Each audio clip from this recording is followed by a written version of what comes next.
Alors la police blesse et tue, voilà, ce sont les mots qui ont été affichés lors de la fête des Lumières ce week-end à Lyon. On a aussi noté que Sébastien Delogu, lui aussi, a eu des propos virulents à propos de la police, déclarant qu'effectivement que la police tue. Quel est votre regard sur ces propos, d'autant plus que je le disais tout à l'heure dans le sommaire, si ce n'est pas la police, notre démocratie ne tient plus, c'est peut-être le dernier rempart qui tient lorsqu'on voit comment tout s'effrite aujourd'hui. On a l'impression, en tout cas c'est l'impression que j'ai, dites-moi si je me trompe, qu'on est en train de viser le dernier rempart. Certains me disaient en off que le jour où la police met un genou à terre, tout est foutu. Gabriel Cluzel, quel est votre regard sur ces propos? Et ensuite Éric Tegner, et ensuite notre invité, je vous le dirai. C'est évidemment insupportable. Encore une fois, nous ne défendons pas la police. La police ne doit pas être défendue pour être gentille avec les policiers. C'est simplement le dernier rempart, vous l'avez dit, contre l'ensauvagement. Donc si ce rempart tombe, c'est nous qui sommes juste derrière. Et on voit bien que ce rempart vacille. Parce que même si ces policiers ont une vocation incroyable, même s'ils sont corvéables à merci, même s'ils sont extrêmement dévoués, eh bien le peu de soutien, alors matériel déjà, mais aussi psychologique, on l'a vu dans les diverses affaires, Naël par exemple, immédiatement sans qu'on sache rien à l'affaire, le président les a lâchés, disons-le tout de go.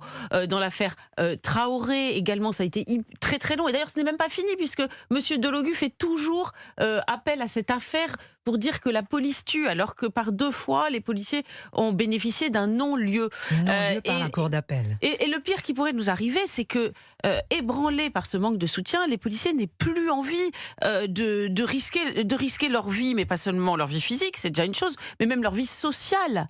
Vous vous rendez compte, le lynchage dont font l'objet tous ces policiers. Donc c'est vrai que moi, je suis extrêmement inquiète par cette remise en cause de la police. Appelez-nous si vous voulez réagir. Moi, je ne comprends pas pourquoi, à chaque fois, il n'y a pas des plaintes, quelqu'un qui porte plainte, quelqu'un qui s'offusque à chaque fois que verbalement on attaque la police, parce qu'après le verbe, c'est effectivement l'attaque. Éric Tegner. Déjà, moi, ma première question, c'est qu'est-ce que fait une association dite écologiste à s'en prendre à la police? Parce que les soulèvements de la Terre, selon un petit peu leur aggiornamento, ils sont là pour défendre la planète. Donc pourquoi s'en prendre aux policiers? C'est le premier point. Le deuxième point, c'est quand on regarde ce que fait très concrètement cette association, on voit que de nombreuses fois, ils s'en sont pris, eux, à la police. Ils s'en sont pris notamment lors d'actions de sabotage d'Amazon ou encore de Lafarge ces dernières années, qui ont valu d'ailleurs ou de Sainte-Soline. Et à chaque fois, il y avait une confrontation avec la police, parce que la police intervient évidemment pour empêcher un boycott très concret de grandes entreprises aujourd'hui françaises sur une action illégale. Donc c'est bien normal que la police intervienne. Vous savez, s'il faisait quelque chose d'absolument pacifique dans la rue, dans une manifestation, vous savez ce que ferait la police? Elle serait là pour sécuriser cette manifestation. Donc moi, ce qui m'insupporte, c'est comment on voit un agenda écologiste aujourd'hui qui a complètement épousé l'agenda d'extrême gauche, anti-flic et ACAB, c'est-à-dire ce slogan « All cops are bastards », c'est-à-dire tous les flics sont des bâtards. Et donc ça, c'est insupportable de leur part de voir ce genre de choses. Il faut évidemment sanctionner, vous avez raison, il faut porter plainte, en fait, il faut leur mener un vrai combat, mais quand on voit que le Conseil d'État les sauve après la dissolution de Gérald Darmanin, on peut quand même s'interroger. Moi, je ne comprends pas qu'il n'y ait pas plus de saisine. Je ne comprends pas qu'on puisse laisser des députés comme Sébastien Delogu, qui siège à l'Assemblée nationale encore aujourd'hui, oser porter des accusations contre cette institution qui est la police, qui est là pour nous protéger. Alors, Franck Alizio, député RN des Bouches-du-Rhône, est avec nous dans le studio. Pourquoi?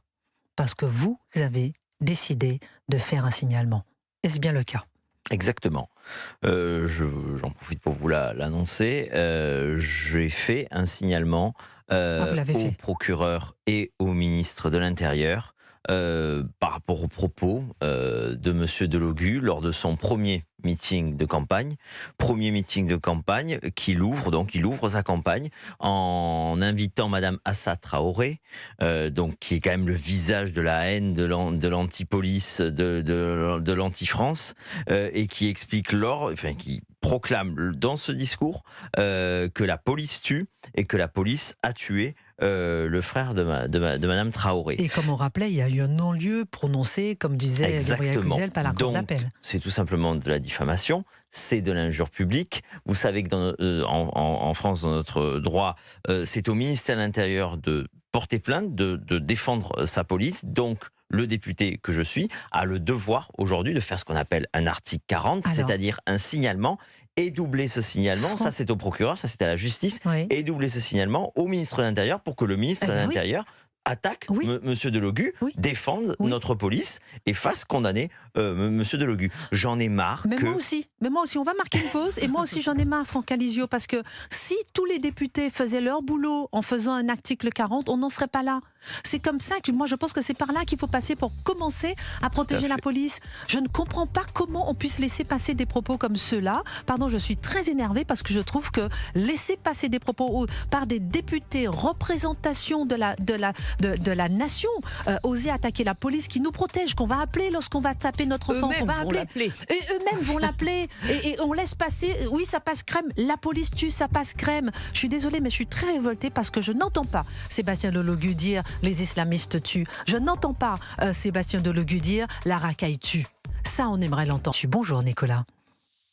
Bonjour Christine, je suis ravi de vous avoir en ligne. Moi aussi, mon cher Nicolas, ravi. Je salue toute votre équipe et vos invités. Merci beaucoup, c'est gentil. C'est Gabriel qui vous souhaite bonne fête. C'était quand? C'était dimanche, Gabriel. C'était samedi, la fête. C'était samedi, absolument. Merveilleux. Vous avez fait un gâteau ou bien vous avez fait quoi? Rien du tout. Mais on vous a souhaité bonne fête au moins.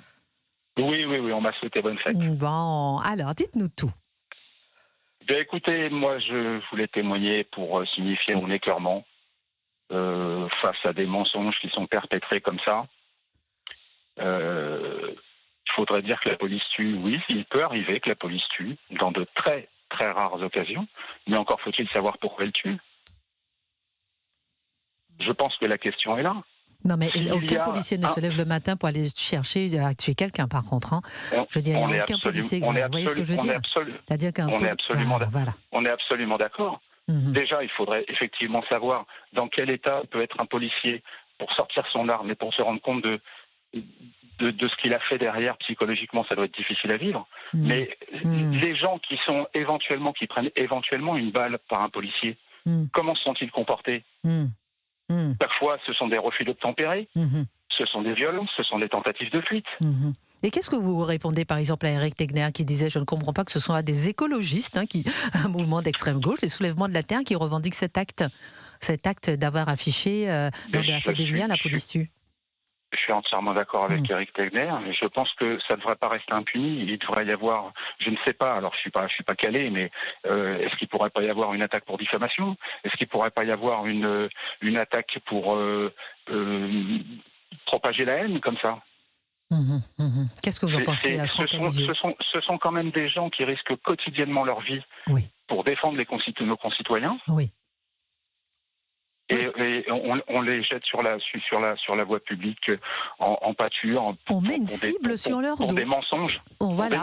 Voilà, exactement. Merci beaucoup Nicolas pour votre appel. Effectivement, pour des mensonges, vous avez souligné le fait que c'est de la diffamation, des mensonges sur la... Un petit dernier mot. Oui. Un petit dernier mot, Christine. J'aimerais associer à cette chose affreuse qui s'est passée à Lyon les propos de M. Delogu aussi. Tout à fait. On en a parlé, qui a tenu dans un meeting des propos effectivement disant que la police tue. Tout à fait. Tout à fait. Merci beaucoup, Nicolas. Indigne de la part d'un député de la France. Indigne de la part d'un député de la France. Effectivement, mon cher Nicolas, Franck Alizio, député Rassemblement National, lorsque Nicolas dit effectivement qu'il ne faut pas laisser passer, qu'il faut aller plus loin, porter plainte pour diffamation, je ne sais pas, alors vous nous disiez que vous avez fait un signalement. Que va-t-il se passer après, selon vous ? Eh bien, le procureur va se saisir de la question. Le procureur va normalement poursuivre. Il peut, et j'espère qu'il va. On est face à un député, on est face à un candidat à la mairie de Marseille. Je suis député également et candidat à la mairie de Marseille. Et je ne laisserai pas LFI, je ne laisserai pas l'extrême gauche salir ma ville et salir nos forces de l'ordre. Voilà. Parce que derrière ce discours, il y a aussi le discours d'LFI lors de cette campagne municipale. Je vous rappelle que Mme Panot veut désarmer la police municipale. Désarmer la police municipale. Mme Panot veut supprimer toutes les caméras de vidéosurveillance. Vous avez une attaque contre nos policiers depuis des années. Je vous rappelle que dans une manifestation anti-RN, il y a eu ce slogan « Un flic mort est un vote en moins pour le RN. Un flic mort est un vote en moins pour le RN. Lorsque qui a porté plainte? Excusez-moi, Franck Alizio, moi ça m'énerve tout ça. Qui a porté plainte? Qui a porté plainte concrètement pour ça? Qui a porté plainte pour ça? Personne. Ah ben voilà, moi ça m'énerve. On est en train de dire il avait répondu, on peut bien rigoler. Monsieur Mélenchon avait répondu, on peut bien rigoler. On fait Éric Tegner, ensuite Gabriel Cluzel. Et vous imaginez, c'est quand même un meeting de lancement de campagne des élections municipales. C'est-à-dire que dans la ville où il y a normalement une guerre contre le trafic de drogue et contre les trafiquants. Donc en fait, qu'est-ce qu'est en train d'expliquer Monsieur Delogu? Il aurait presque pu terminer son meeting en mode vive la racaille. En fait, c'est une façon pour lui, en disant la police tue, de se mettre du côté des racailles, du côté des narcotrafiquants. Mais moi, pardonnez-moi. Pardon, Éric Tegner, on est en France, on est dans une démocratie. Pardon. Comment est-ce qu'on peut se mettre du côté de la racaille? Parce qu'il y en a de plus en plus. Et c'est des électeurs, en fait. Non, mais je comprends pas. Ah ben, je suis sidéré également. Et moi, je comprends pas qu'on puisse laisser faire. Ça veut dire qu'on met nos enfants dans la gueule du loup. C'est-à-dire qu'on laisse nos enfants sans protection. Bien sûr. Vous voyez ce que je veux dire? Mais vous avez raison. Il y a énormément de politiques qui n'ont rien fait pendant des années, qui n'ont jamais osé dénoncer, qui n'ont jamais osé porter plainte, qui ne mènent pas un vrai combat de front, parce que c'est ça qu'on est en train de vivre aujourd'hui. Gabriel Cluzel. Non, mais là, nous sommes en train, et à raison, de nous indigner des propos de Sébastien Delogu. Alors, de fait, à Marseille, ça tombe spécialement mal. Mais Jean-Luc Mélenchon lui-même, pardon, il a donné, si j'ose dire, le patron a montré l'exemple. En 2022, il avait écrit la police tue. Alors, il y a une petite controverse, oui, pendant quelques jours, tout le monde dit ah là là, c'est pas bien. Et puis fini. Voilà, ça passe crème. Et ça se termine comme ça. Mais vous savez, le slogan, parce qu'il y a aussi un autre slogan, un bon policier est un policier mort. En réalité, il a été intériorisé par toute la France. Parce que quand un policier meurt, non, pas par toute la France. Si, je vais vous montrer pourquoi. Non, mais pas nous, évidemment, pas par toute la France, mais au plus haut sommet de l'État, alors, d'une certaine façon. Parce que quand un policier meurt, on lui dresse des couronnes de laurier, on fait un discours, c'est les valeurs de la République qui sont touchées. Mais quand un policier s'est défendu, quand un policier a fait en sorte qu'un délinquant, par exemple, qui, par un refus d'obtempérer, n'aille peut-être pas fracasser une vieille dame, parce qu'on en a eu une petite fille, eh bien là, on lui dit, ah ça c'est mal, c'est pas bien, on le prend comme une cible. Donc vous voyez, on aime les policiers quand ils sont morts, mais sinon, on ne les défend pas. Ah bah, pas tous. Michael qui nous appelle de Paris. Bonjour Michael. Quel est votre regard sur cette situation? Bonjour Michael. Bonjour, et puis bonjour à Géraldine, Colette et Christine. C'est devenu le trio. Elle va très bien. Ah bah envoyez bien petit SMS. Est-ce qu'elle nous écoute? Vous êtes sûr? Demandez-lui ce qu'elle cuisine aujourd'hui. La dernière fois, c'était des omelettes typiques, je ne mange pas d'œufs. Je suis intolérante. Pardon, je raconte ma vie, Michael. Dites-nous tout. Je vous en prie. Je voudrais dire deux, trois choses rapidement. C'est que, combien y a-t-il de personnes députées LFI condamnées? On va demander ça à Éric Tegner, Raphaël Arnaud, par exemple. Il y en a plus d'un, Christine. Donc moi, j'ai très peur que, à l'arrivée des municipales, on va avoir une pression de plus en plus insupportable au niveau des forces de l'ordre, des provocations de l'extrême gauche, de wokistes, et je crains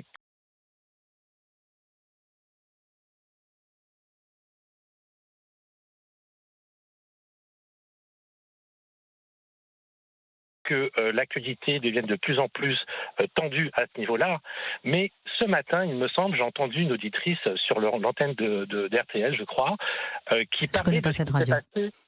Oui, qui se passait à Rennes. Eh bien, je vais vous dire, moi, personnellement, et j'invite, dans la mesure du possible, des auditeurs qui écoutent, à appeler les autres radios et de donner aussi leur vision et de donner leur réalité. Parce qu'à force d'être dans le déni, à un moment donné, il va bien falloir qu'ils entendent, qu'ils écoutent les Français qui se plaignent. Et que ce soit des Français de toutes religions confondues, des chrétiens, des catholiques, des juifs, des musulmans. La plupart des gens aspirent à l'ordre.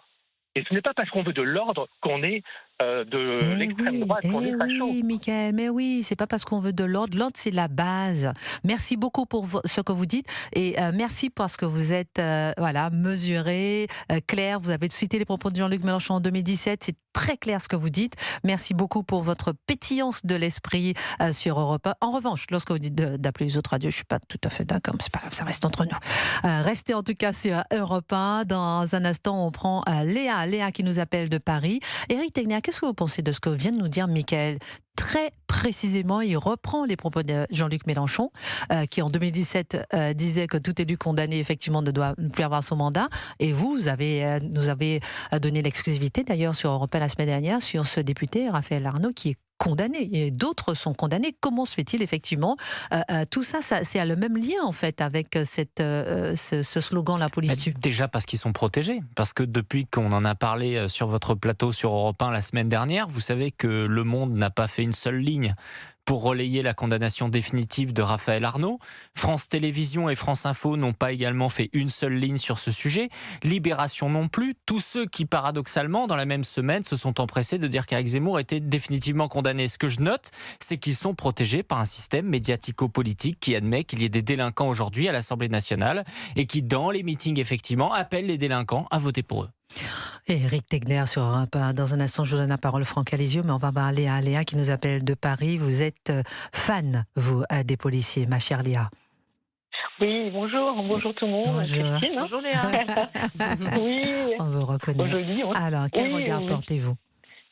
Moi, quel regard je porte? Mon mari est policier. Oui. Donc, ça fait plus de 15 ans qu'il est policier.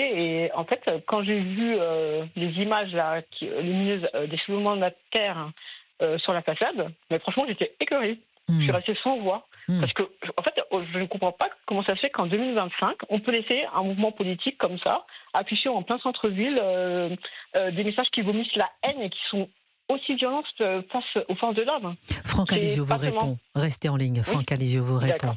Ah oui, le témoignage me touche parce que je suis issu d'une famille de policiers également. Mon grand-père a fait toute sa carrière et il était policier à Marseille, dans une France où on respectait la police. Et c'est pour ça qu'il ne faut plus rien laisser passer. Moi, dès que j'ai entendu les propos de M. Delogu, j'en ai appelé au maire de Marseille. Pas de condamnation des propos de M. Delogu de la part du maire socialiste de Marseille, alors qu'il est chez lui, qu'il est le premier magistrat de Marseille et qu'il devrait être le premier flic de Marseille. Aucune déclaration pour condamner M. Delogu.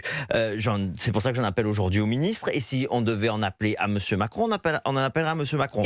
Moi, je considère que notre rôle, c'est justement de dire la vérité. Moi, ce que je dis pendant ma campagne, c'est que l'islamisme tue, c'est que la racaille tue, c'est que les trafiquants de drogue dans ma ville à Marseille tuent. Ce n'est pas la police qui tue.